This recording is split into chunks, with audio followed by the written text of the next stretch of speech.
بسم الله الرحمن الرحيم. لقد أرسلنا رسلنا بالبينات وأنزلنا معهم الكتاب والميزان ليقوم الناس بالقسط. صدق الله العظيم. آیت نمبر 25 چې الله تعالی ډېر په صفا الفاظو سره د قرآن پاک نازلولو مقصد بیانوي. یوه نیمه خبرې کنه داسې سړی ګول مول الفاظو چې بیان کړي دې چې ګول مول الفاظ نسته دي. الله تعالی فرمایي لقد ارسلنا رسولنا بالبينات، موږ لږلي دي خپل پیغمبران واضح نشاناتو سره. وانزلنا معهم الكتاب والميزان، او موږ نازل کړي دي نازل کړای د دو سره کتاب او میزان. دلته درې شیان بیان سول. هغه درې شیان چې پیغمبرانو سره الله تعالی ارلژلي دي. نمبر 1 بینات، نمبر 2 کتاب، او نمبر 3 میزان. بینات هغه شی ته وایي چې دوره ظاهر یي چې د هغه ظاهرولو دپاره چې دلیل ضرورت نه. لکه فارسی چې یو شعر دی وایي افتاد آمد دلیل آفتاب. لمر چې روخېږي دا په خپله دا دلیل ده چې د لمر روخاته، دا نه چې لمر ختلو لپاره به بل دلیل وایي. نو الله تعالی فرمایي چې موږ خپلو پیغمبرانو ته دوره واضحې خبرې معجزې ورکړې دي. کتاب ظاهره خبره ده دغه ته وایي. میزان نه چې مراد ده، میزان اصل چې تلې ته وایي، خو دلته ونه مراد الله تعالی ول هغه قانون ده چې په هغه چې د حقوقو د فرایضو هغه توازن موجود ده. که په یوې معاشرې چې د حقوقو د فرایضو ادایګي دغه قانون مطابق کیږي، هلته به امني، هلته به خلک خوشحالي، هلته به عدالتونه غیر آبادي، هلته به سالیسان لیي، هلته به سلامونه خلاصي، هلته به بانکول په مځکو نه وي سره. چې چېرته دا خبرې نه وي هلته به ناانصافي، ظلم به وي، زیاتوب به وي. اوس الله تعالی فرمایي لیقوم الناس بالقسط. د درې شیان ما ولې رژلي دي پیغمبرانو سره؟ د دې پاره چې خلک په انصاف باندې قایم سي. اوس په موږ داسې وکړو چې موږ به لږ کې خپل جان ته سوچ وکړو چې قرآن پاک موږ له کومو زندگی مرحلو نه بې دخل کړی ده. لکه زه ساده تاسې ته مثال درکوم. په کار خدا بیا چې عدالتي نظام مو ټول شر برابر وي، خو چلو نسته چې فرد واخلي، فرد یو سړی چې زه خپل جان ته وګورم، ته خپل جان ته وګورې، بیا موږ په اسلام باندې چوره عمل کړی ده.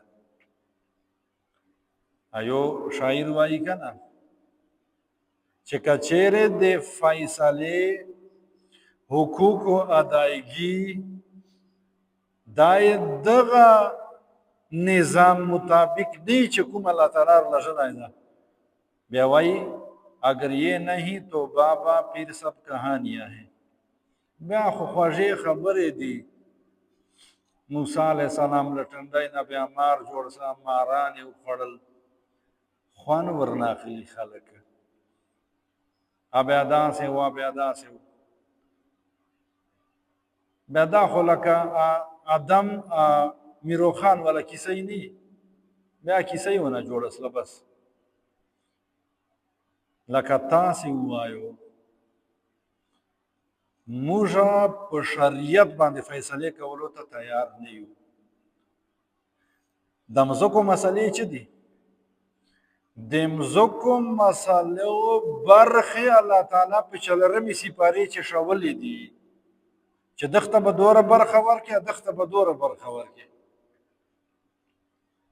خو چې موږ په هغه برخو نه تقسیموو، تاسې مانه سره په جوړ سو، بیا به قرآن پاک غلطي یا قرآن پاک غلطي ځای نسی.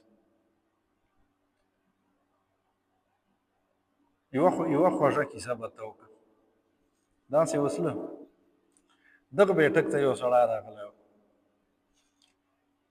زه کېناستم، نوره خلک ولل. دا ټکی ده وکړه چې عمر فاروق وال قانون نه وي که نه، دا خلک سمیږي نه. کار یې موږ سره و. ما ویله دا خو ډېر ښه سړی ده. بهرحال ډېر غټ چلېده، لکه حضرت عمر فاروق صاحب نه ټیټېده نه. تر دغه منځې ابا مې غږ په وکړه چې هغه والا چې رنګې کوي بیا داسې ګومه ګوچې. ده ورته ویل بس دوره کار کېږي، بیا داسې بیا داسې. زه نسلم په کیسې باندې پوه. چې کله لاړه ما پته وکړه، بانمالدا چیش کیسه دې پته ونه وکړه.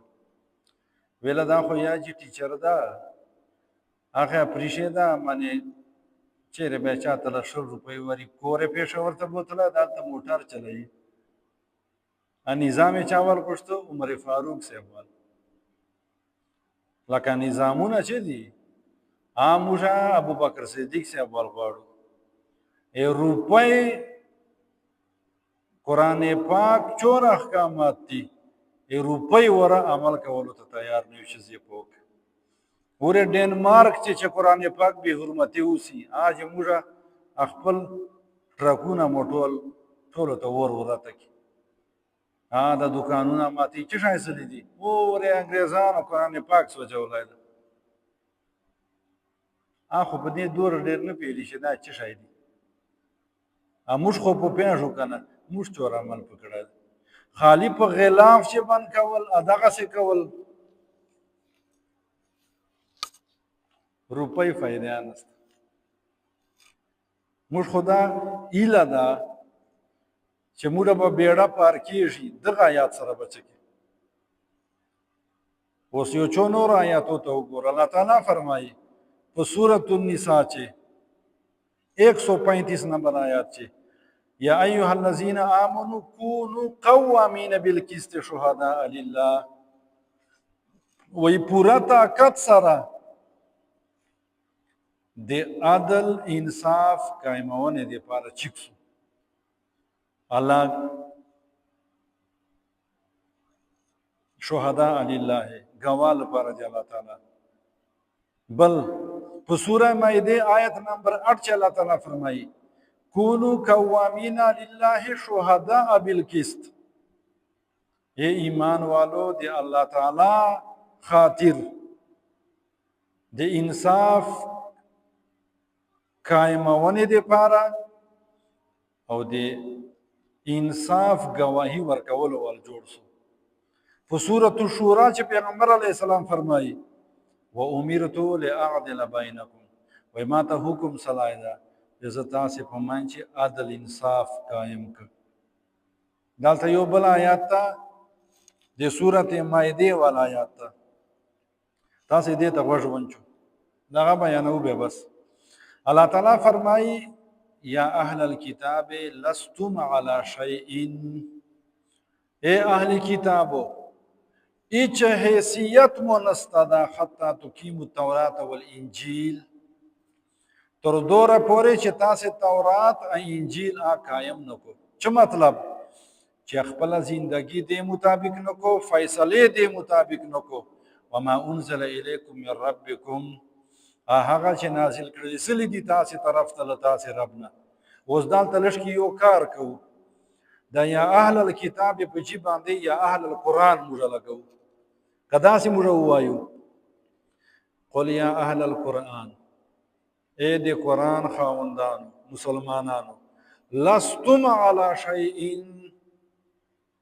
هیچ حیثیت مونسته حتی تقیم القرآن وما انزل الیکم من ربکم چې تر چوره پورې تاسې قرآن پاک